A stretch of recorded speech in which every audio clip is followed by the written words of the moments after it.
This is part two of conversations with Charlie Newton and Adera Causey of the Hunter Museum. We're going to keep this going because we mentioned, we was talking about, I had mentioned incarcerated people. I did 15 years of prison ministry. And one thing that I found at the Hamilton County Jail, and I was there for 15 years, I also did ministry at Silverdale and Taft Youth Center, which is no longer there. But I found that the teenagers that was at the Hamilton County Jail, I don't know how it is now, because ever since we started Splash, I stopped doing that and we started doing Splash. They didn't have any programming. Mm-hmm. So imagine being incarcerated. They was on the same floor that I was doing my programming. But no one, I just assumed that, of course, there's programming for the teens. But no, there was no programming. So, of course, being an artist, I said, okay, I'll bring in some candy and some art. And candy will do it. The combination every time, I don't care. Amazing. With teens, candy will do it even with teens. Oh, yeah. All of our community projects, there's like always a bag of candy. Yes, kids. It's still kids. No matter what they did, they are still kids. Yes. And and my way of starting conversations was, well, number one was being consistent. Mm-hmm. Yeah. I was going to be there. Mm-hmm. I wasn't going to be missing. I don't care if it was Christmas, Thanksgiving. I don't care what the holiday was. They could depend on, and they called me Prophet Newton at the jail. They can depend. In the streets, they call me Elder Newton. So Yeah. you get your you get your little nicknames there. But I was going to be there. They knew I was going to be there, and so to me, that was the most important thing, is showing up, and I was showing up for them. I wasn't showing up for myself. Right. And the candy, and the little, giving them something to do with their hands, and giving them something to think about. Mm-hmm. And we try to encourage them and talk to them through those vehicles of art making, hanging out, listening. And I think it worked. And it did. And this is always the challenge, I think, because Chris, who works with me, does an amazing project with Walker State, which is actually in Georgia. But it's a Georgia prison for men, and the men have been incarcerated for a bunch of different reasons. So It's not always, the community wants to hear it, but it wasn't for something big. And It's like, well, maybe it was, but when they're in there, they're just men who deserve love and care. And so, but one of the reasons she does it there is because it's actually a ministry-based prison. And so their prison allows her to come in frequently and regularly, and that makes a big difference. So not every prison, unfortunately, does. And my dad for many years worked in DC juvenile prisons. Okay. And so there were various times where that's where I stayed with him. Okay. So I was around those. They seemed like big boys to me because I was little, but they were just, to me, teenagers, and that's really what it is, whether they're teenagers or adults. They're people who, for a variety of reasons, maybe have had some poor decisions, maybe have had situations that put them in doing an act that was the best they could do. Right. But regardless, they're there and they want to tell. They want to talk. And with our community, there's an issue with mass incarceration. Right. There's some things that's been happening in the last few days. I don't want to really go into my opinions about that, but things didn't have to escalate that way, and with a lot of kids, because I've done a lot of work with the juvenile detention center here as well. But a lot of times things, the way we approach things, somehow will cause escalation. And when you see things escalating, you can bring it back down if you want to. Yeah. So that is a real issue in our community. There are people who are locked up who don't deserve to be locked up.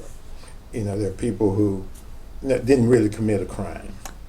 A lot, yeah. And if they did, but they're in that system. Right. But they're in that system. We always assume that the people in the system deserve to be there, but they're And there are people who don't really deserve to be there sometimes. Not everybody, of course. But I'm curious. So with your background in African American studies, your knowledge of, say, Afro-Cobra and art history, how do you reconcile that knowledge with the community and with the environment that you're in? Because those are different environments. Say, for instance, the West Side, where I spend a lot of time, that's a different environment than the Hill. Absolutely, yeah. It's totally different. But with the knowledge, because I have some of the knowledge, I'm not an art historian, so I don't have your knowledge. It's just a bunch of junk. But I have interests. Yeah. I have the same interests. And one of the things we're doing with Splash is that knowledge is helping me see the value in a child's ability and talent and creativity. And it's sort of easy for me to want to reach out to them in a real way where it don't necessarily benefits me. How do you reconcile that? Because this is, from my point of view, and I believe in honesty. I was talking to a young lady this morning, and at my age now, I'm just being totally honest with everybody. Sometimes it appears that when people reach out to our community, it's self-serving, and not necessarily serving the community. But I do believe that art is for everyone. I believe that every child deserves to have art in their lives. I believe that art can change history. It can change the community. I think it can open pathways and doors for communication and growth. And I think that art can make our city better. Not necessarily politics, but of art, but just a pure love of creating and sharing. I believe that can change the environment, because there's a lot of displacement in Chattanooga now. A lot of promises being made. A lot of people are afraid. There's a lot of fear here, anger. What do you believe art can do for our community? So much. I mean, it reflects the community, and sometimes that reflection is anger. Sometimes that's frustration. We're talking about people who are incarcerated or people who feel the most disenfranchised. You're going to see that. But there's also, and it seems like there's always hope there. There's always some element of hope. People build that into art. Children do it inherently, and adults do it because that's something that's within us. And art allows that to be expressed. That said, what you talked about self-serving, if I came into a community and said, and today here's the only thing you're going to learn, there's only one right way to do it, and I don't care that you think that if I said to a young woman, especially a young African American or Latina woman, hey, you know what, I think your figure would be better if it was a little more thinner and fitting these standards, then I'm not letting them create. So in terms of what art does, it's a creation. And for students, we always try to give lots of possibilities. So if making art isn't your thing, which it just might not be physically, it may be writing a poem or doing a dance. I don't know how many times in the middle of a rec center, all of a sudden one of the kids is like, let's do a TikTok dance. And I'm like, okay, that's a part of what we're doing today. Show me again how to use TikTok and we'll do it. So I think it's just encouraging that creation and celebrating that creation and letting them know it matters. Now, in terms of the institutional standpoint, that's really hard. And in our field, thankfully, and I think museum educators have been particularly, not to tout the horn of my colleagues nationally, but have been really, I don't even want to say progressive, but outspoken to the point that I'm fortunate to be in a museum where I have support to do this, but in a lot of museums it isn't supported, and saying, hey, you're all doing it wrong, so we're going to leave and create our own system, which is happening more and more, particularly in big cities. There's some amazing, both, I'd say primarily Black and Indigenous museum educators who have led the way to doing this in like Chicago and New York and other places. And here, recognizing that we are able to sustain a physical building and a physical collection, able to bring in the exhibit that's Which is about very to important. open. That's Yeah, very it important. is. Yes. And, and thankfully have that ability, that using that ability and making change both within and then bringing it into the community and finding ways to get the community to us. I would love to solve the public transportation problem, but that one's, unfortunately, for all the tries I've made, I've had zero success with that. But finding ways for the community to come to us. And when you're talking about representation, it's not just on the art on the walls, it's the people within. It's people being understanding. It's not just one little webinar that someone does on that, but people really getting into the communities and letting kids be. I think when we hired Athena, there were so many good reasons to hire her, but what I love that she said is, when I do something, it's not going to be about telling the cute stories or giving you the cute pictures or having these certain outcomes, and it's not going to be a one-time thing because something isn't a visible location. It's going to be me going out to the communities that are getting the least right now, and she, we helped her identify which ones at that time didn't have a lot of art in them. So you were doing great work here, so we went to a few other spots and and then found ways, which we were grateful you allowed us to partner with you, because we didn't want to get in the way of what you're doing. And I'm going to go every week, or I'm going to go as frequently as they let me, and those kids are going to know me, and they're going to know my name, and they're going to know that I'm going to show up. And so, and that's been such a joy. So what to watch her community, build which that. community centers are you So in? right now, where she's actually just about to start, and now I've just forgotten what it's called, shoot. I know it's a new one that I just forgot. It's not a new community center, but it's one we haven't worked with. South Chattanooga or South Side? No, it's a smaller one that didn't have any arts. So, and we go to Tyner, to the Bethlehem Center that had arts but didn't have that consistency. Oh. We go to Reach One, Teach One. Okay. We go to Brainerd. So we're going kind of all around. Okay. And and Tyner's one of the ones that I do, because we had to divide it up because they're all at the same time after school, as you know, so you run out of. And what I love about Tyner is, it is far. They are completely separate from everything. Like, they're not going to get downtown, and those are mostly kids at Best T. Shepherd, so they're way far out there.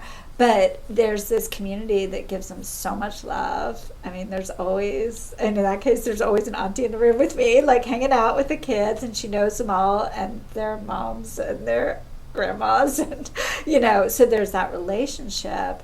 But these are kids who don't have any of these things. And as much as they'd love me to buy things from the vending machines, which happens, 'cause sometimes you just need the Cheetos.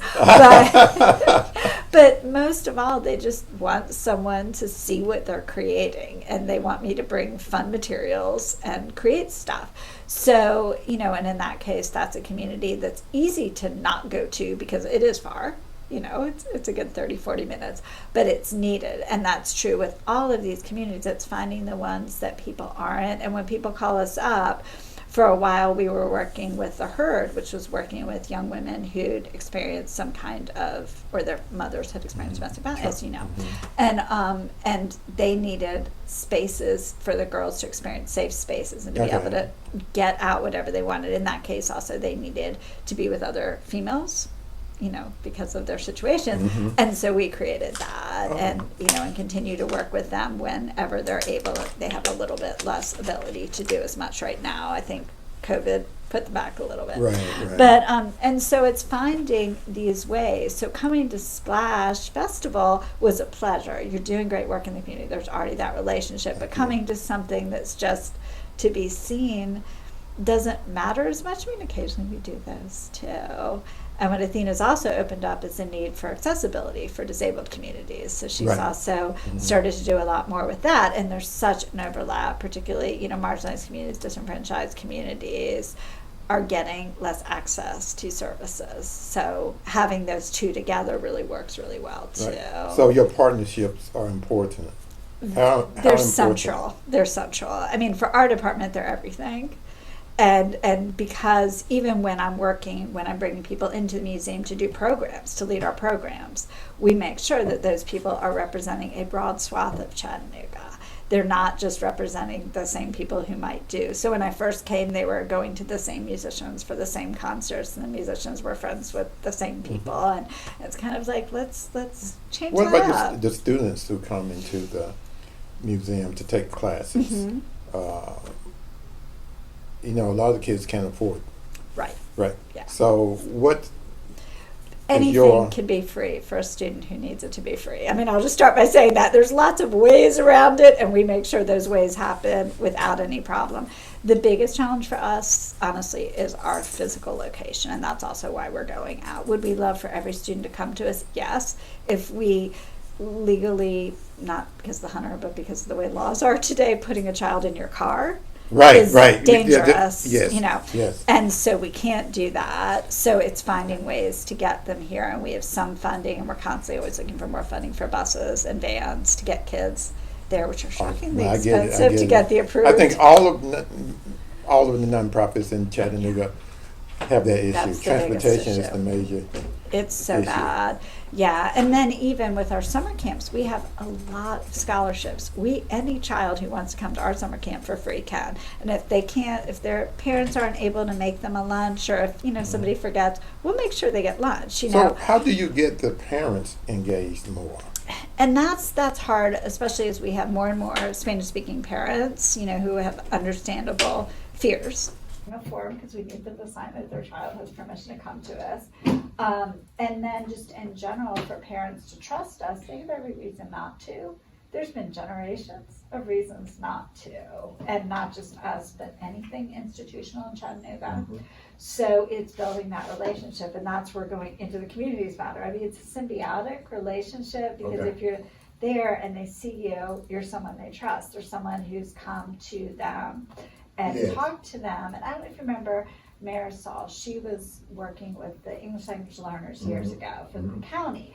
And I remember one of the things that she used to say to teachers, because they'd say, well, these kids' parents don't care. These kids' parents don't understand the way we do it in America. And she'd be like, just go to their house for supper. I will arrange it. We're going to sit there and we're going to have supper. And obviously, you know, she worked this out with the parents, but then, you know, how that was a big change maker, both for the teachers to understand that, no, the teacher maybe didn't understand. The parents understood and cared and loved on that child. But then also for the parents to go, this is a person who came and broke bread with me and, you know, started to try to connect with who I am in my home. And so I'm not saying that's the answer in every case, obviously. I know, but you know, we have a few more minutes. I want you to talk about the project that you're working on now. The upcoming with the interviews? For the West Side. Yeah, because you know that's where we are. The West Side is going through a lot of changes. Splash is going to be going through a lot of changes, let's talk a little bit about that. So, you know, Chattanooga's story is one that, you know, Chattanooga likes to celebrate, and it's the story of development and growth and these kinds of things. But that came at the expense of many communities and continues to. It's not kind of when we were talking about DC, you know. And so we were fortunate. We have an upcoming exhibit, so we kind of tie things to exhibits and then just kind of keep going with it.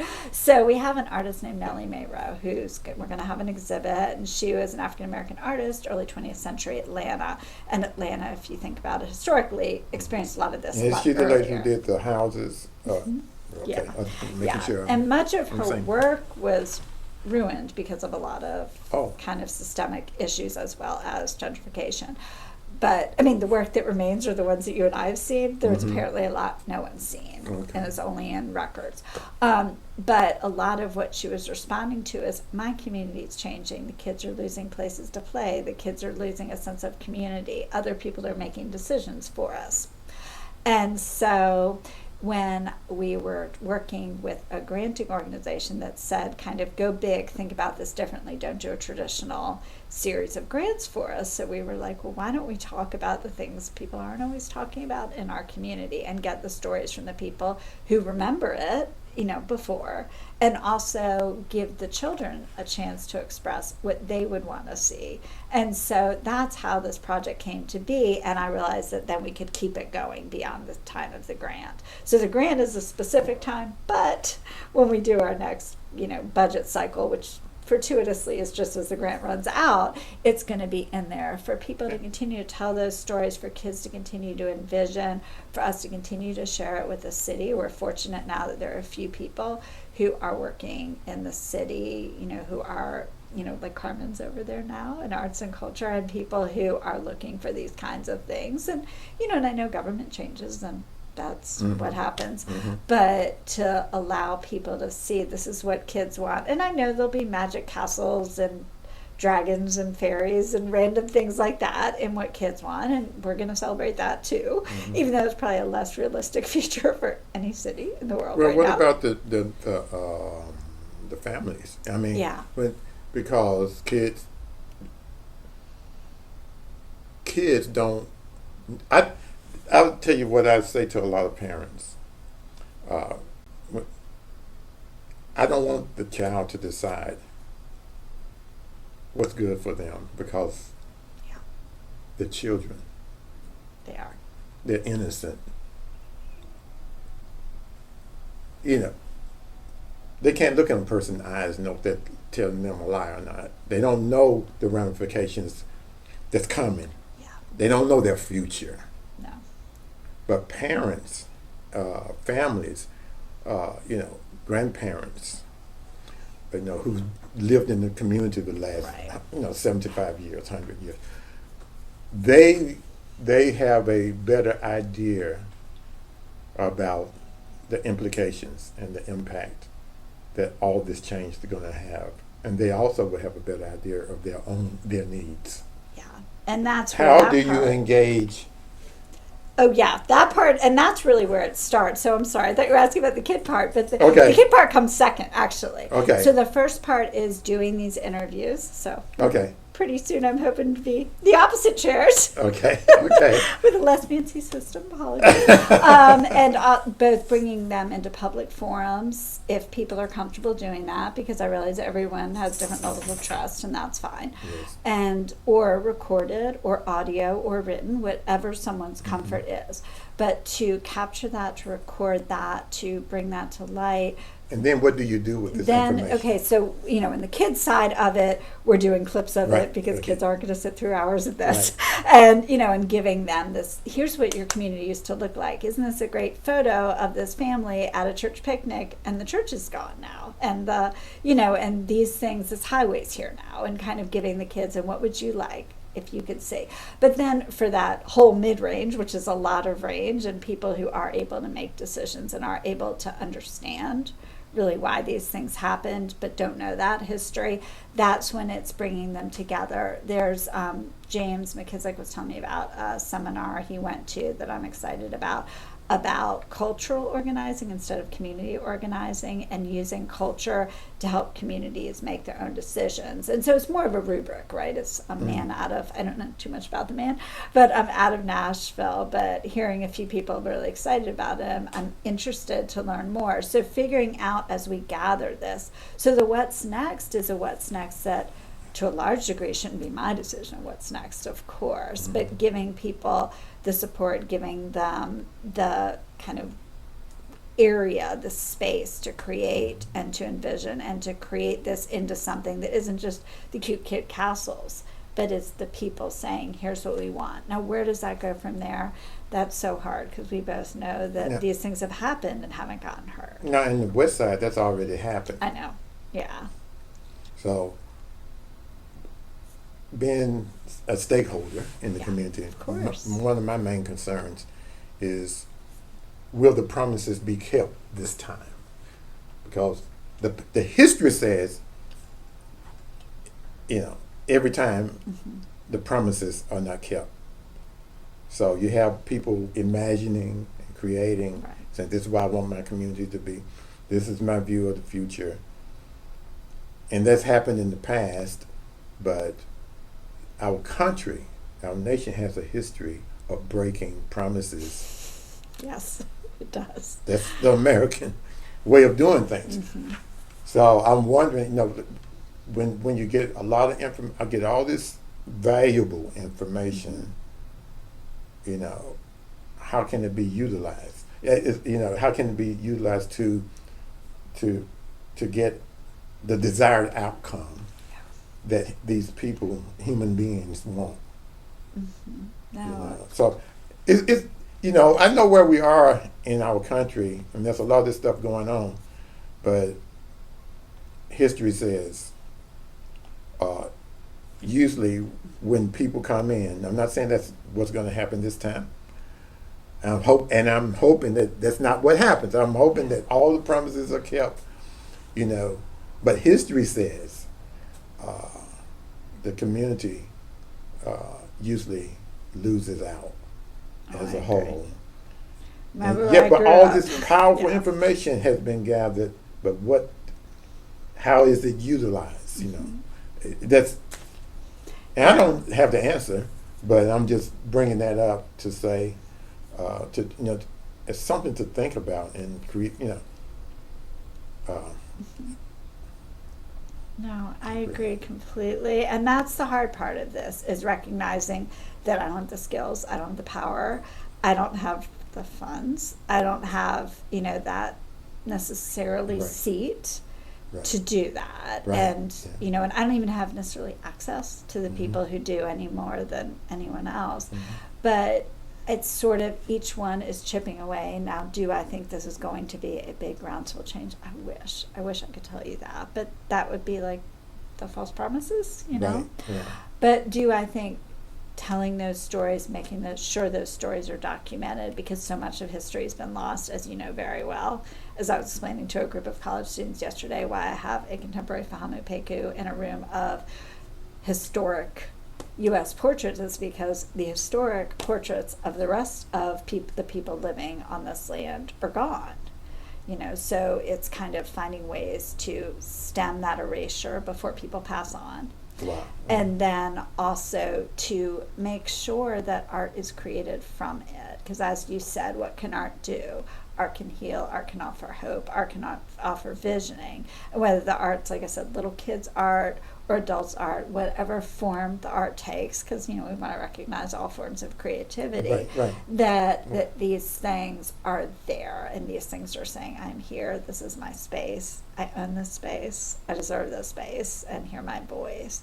And then what happens with that is such a hard thing, and I don't always know who's holding that power. And, I think we've all, like I said, look where I grew up. Well, the mayor, for one thing. Yeah, the city council, the commissioners, the housing authority, churches, synagogues, mosques. And churches, synagogues, mosques last longer than any particular government group. That is so true.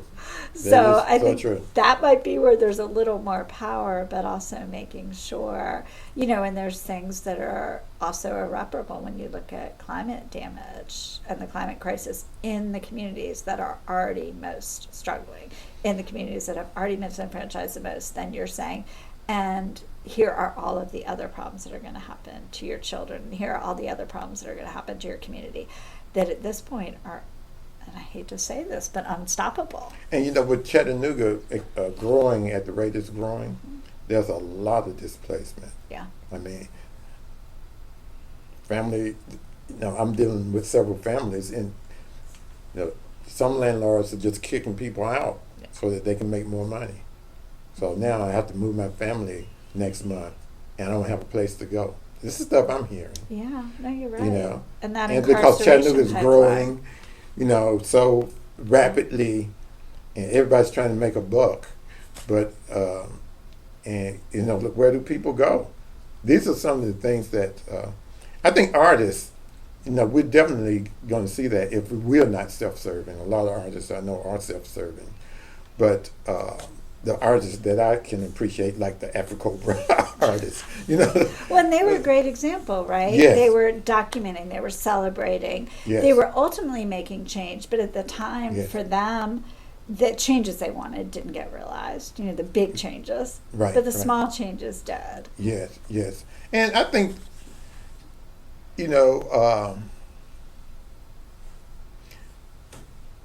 I think their core, the core of why they banded together, that happened because they refused to do art shows in major museums and galleries and things like that. And they stuck together. They and they stuck got the together next for a generation long period going. of time. Yes, right. They stuck together, and they did accomplish what they set out to do. They did. for the type of work that they was creating together, work to empower uh, uh, black people, basically, Yeah. in the community in Chicago. So, They so, absolutely were. yeah, think about history keeps going, and there's always a new set of people in charge, and Right. people get older. How do you? And they was able to pass down their concepts in to another crop of Afro-Cobra Yeah. artists. And I don't know how long that's going to keep going, but I don't know, but it's But- like, like we were talking about Kevin Cole in Atlanta. I mean, Yes, he Kevin Cole. studied Yes. with those guys, Right. and I suspect, and I haven't asked him, and I need to, who are you passing this on to? yeah, that's important. Yeah. But I know his work. When I look at his work, you can see the influence. Oh, yeah, 100%. Yes, yes. It was Afro-Cobra, and then Sam Gilliam was also his mentor, which is just really interesting, Awesome. too. Yes. Yeah. Yes. Yes. Yeah, and Michael Harris, who was, the one who brought me into this world as well. So it's, there's the small changes are frustrating, but they're there. And like you said, if you set out to support, if you set out to empower, and you're able to accomplish that even within your neighborhood, within your community, that's more than was going to happen if you waited for someone else to do And it. I'm trusting the art to do that too. Yeah.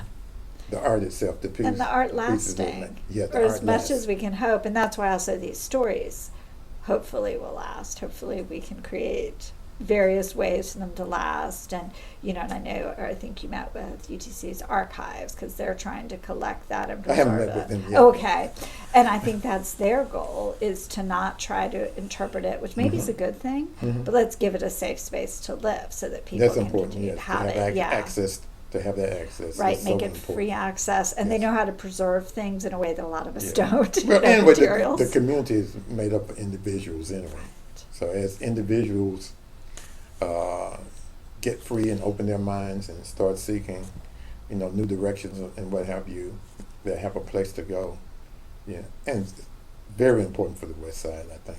It is. Yeah. So I will definitely. We've started our fall program, but they're on my radar. I just want to see what they have.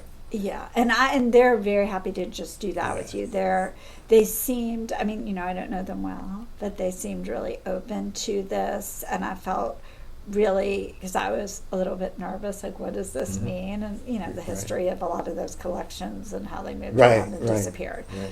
But I felt like they're true. Sometimes librarians are the secret heroes of the world, 'cause Librarians, they're- I yeah. agree. I agree with that. And that's what they were when talking to them. I was like, they are such librarians. Like, they're like, we want to collect and we want people to know we have it so that they can come discover. Like, that is their entire Yeah, well, reason for that's- being. that's And I was like, awesome. okay, they're not trying to filter. They're not trying to say what this should mean or what you should think. They're like, we got it, and we want to preserve whatever you allow us, to preserve, so that other people can see it. Awesome. Well, Yeah. Adera, thank you so much. Thank you. I appreciate your time. I appreciate your work Pleasure. and who you are and what you're about. And I'm sure my audience appreciates that as well. Well, and and I appreciate what you're doing. And, like you said, it's the art that lives, and it's the being in the community and with the community that matters. And you're doing that every single day. oh, thank you so much. I appreciate you.